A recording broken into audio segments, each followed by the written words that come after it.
PLM의 확장된 기능을 알아보겠습니다. 앞에서 우리가 PLM의 어떤 목표가 QCD 외에 제품 혁신이라는 새로운 어떤 목표가 도입됐다는 말씀을 드렸고요. 그 다음에 이제 두 번째로 PLM에서 어떻게 PDM의 기능을 확장했느냐를 말씀드리겠습니다. 그래서 이 확장은 두 가지로 나눠서 생각할 수 있는데요. 하나는 제품 개발 안에서 어떻게 확장이 되냐 기능들이 그걸 말씀드릴 수 있겠고요. 다른 하나는 제품 투명주의가 확대됨에 따라서 제품 개발 외 우리가 구체적으로 말씀드리면 생산이나 고객 지원으로 어떻게 확장되느냐 이 두 가지로 나눠서 말씀드릴 수가 있겠습니다. 제품 개발 내부에서 보면 여기에 이제 좀 더 정보가 제품 개발을 위한 정보가 풍부해짐에 따라서 우리가 컨텐츠 관리가 필요해졌고요. 그 다음에 우리가 단순히 어떤 개발 프로젝트 각각의 제품의 개발 프로젝트 외에 기업 전체 차원에서의 효율적인 전체 개발 프로젝트를 관리하는 프로그램 관리 기능 이런 것들이 추가가 됐습니다.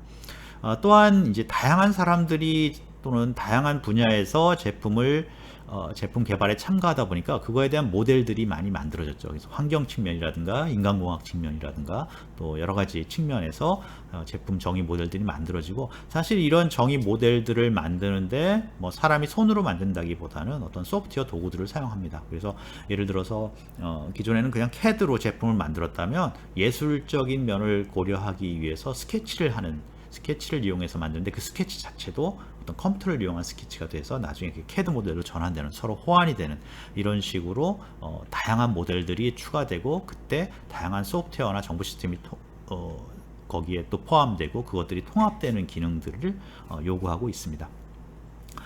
그 다음에 가장 이제 중요한 것 중에 하나인데요. 제품에 대한 요구 관리부터, 그러니까 고객의 어떤 초기 요구부터 그걸 체계적으로 관리해서 나중에 설계로 연결하고자 하는 그런 목표들이 나타나고 있습니다. 그래서 요구 관리 또는 제품 사양 관리 같은 것을 체계적으로, 그래서 내가 어떤 걸 설계를 하면 그 설계가 고객이 어떤 요구에서 왔는지를 명확하게 정보 시스템을 통해서 명확하게 파악할 수 있을 정도로 관리를 하고 있습니다. 그 다음에 전자나 소프트웨어 설계가 있는데, 이 가장 이제 이슈가 되고 있고 앞으로 이 제품 개발 안에서의 PLM의 어떤 기능 확대의 가장 중요한 분야 중에 하나라고 생각합니다. 요즘에 나오는 제품들은 사실은 거의가 소프트웨어나 전자 부품들이 포함되어 있죠. 기계 부품에. 그러다 보니까 원래 소프트웨어나 전자 제품에 개발하는 고유의 방법론이 있습니다. 기계랑은 좀 다른 방법론을 쓰죠. 근데 우리는 PDM이라는 건 결과적으로 기계를 설계하는 방법에 대해서 중점을 둬서 개발한 방법론이기 때문에 그 소프트웨어나 전자에서 개발하는 방법론이 서로 이렇게 잘 맞지가 않습니다. 그런데 이 제품들이 서로 이제 단순할 때는 서로 따로 개발해서 마지막에 이렇게 합치면 됐었는데, 지금은 도저히 그렇게 해서는 시간 내에 제품을 개발할 수가 없는 거죠. 같이 개발을 해야 됩니다. 같이 테스트도 하고 중간에 연동도 해보고 마지막에 이제 결과 테스트도 하고, 그런 식으로 같이, 그 다음에 또 자료의 어떤 교환도 필요하고요. 그러다 보니까 그 기계적인 제품, 그 다음에 전자제품, 소프트웨어 제품들을 서로 통합해서 같이 개발해 나갈 수 있는 환경이 필요합니다. 최근에는 여기에 이제 특히 더 심해지는 게 예를 들어 스마트 제품들이 나오죠. 소위 스마트 커넥트 제품들이 나와서 이런 것들은 제어에 필요한 소프트웨어도 필요하고요. 어떤 때는 외부에 있는 클라우드 소프트웨어까지 포함하기도 합니다. 그래서 좀 더 아주 소프트웨어가 좀 더 광범위해지고 큰 복잡한 그런 것들이 포함되고 있습니다. 또한 이제 여러 가지 우리가 그 정보 기술이 발전함에 따라서 여러 종류의 사람들이 또는 여러 가지 방법을 통해서 어떤 제품 정보를 확인하고 싶어하는 그러한 요구도 있습니다.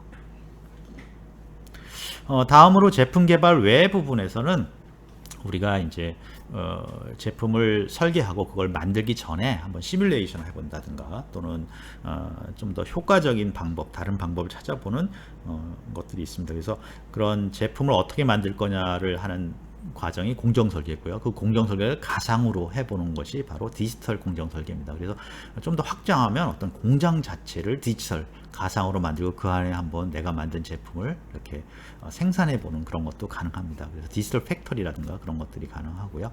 또한 유지보수라든가 유지보수 구성관리, 기술 출판은 고객 지원을 할 때 어떻게 할 거냐 하는 것들을 미리 하는 것들입니다.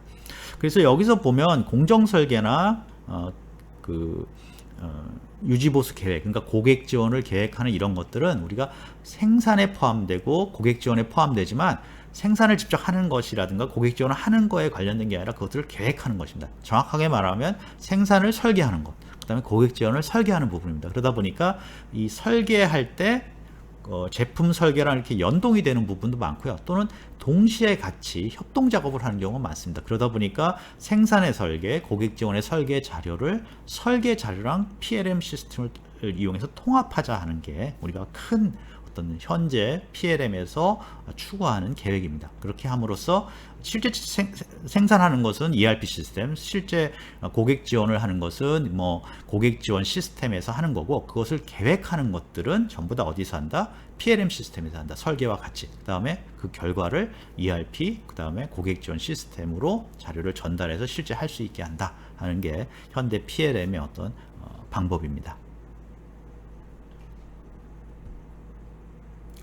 자, 그러면 우리가 이제 다시 한번 PDM하고 PLM의 관계를 살펴볼 필요가 있습니다. 그래서 PDM은 앞에서 말씀드렸지만 부품 리스트, 제품 구조, 부품 리스트에 연결된 기술 문서, CAD 모델들이죠. 이런 걸 통합적으로 관리하면서 이제 제품의 변화, 설계 변경을 따라서 쭉 제품 정보를 일관되게 관리하는, 그래서 제품 QCD를 맞출 수 있는 좋은 그 제품을 설계할 수 있도록 도와주는 것이 바로 PDM의 기능이었습니다. 그래서 주로 제품의 설계, 특히 상세 설계 부분에 중점을 뒀다고 보면, PLM은 이 PDM 기능이 그대로 코어 기능으로 들어옵니다. 핵심 기능으로 들어오는데 그 앞에 뒤쪽으로, 앞 뒤쪽으로, 그러니까 고객 요구라든가 그런 설계 앞 단계, 그 다음에 디지털 공정 설계, 그 다음에 고객 지원의 계획, 이런 부분들을 하나의 시스템 안에서 통합적으로 할 수 있도록, 그러니까 제품 수명주기 수준으로 늘리고, 또 그 설계 부분에서도 새로운 기술들, 전자라든가 소프트웨어 기술들이 통합되기 때문에 그런 것들을 지원하는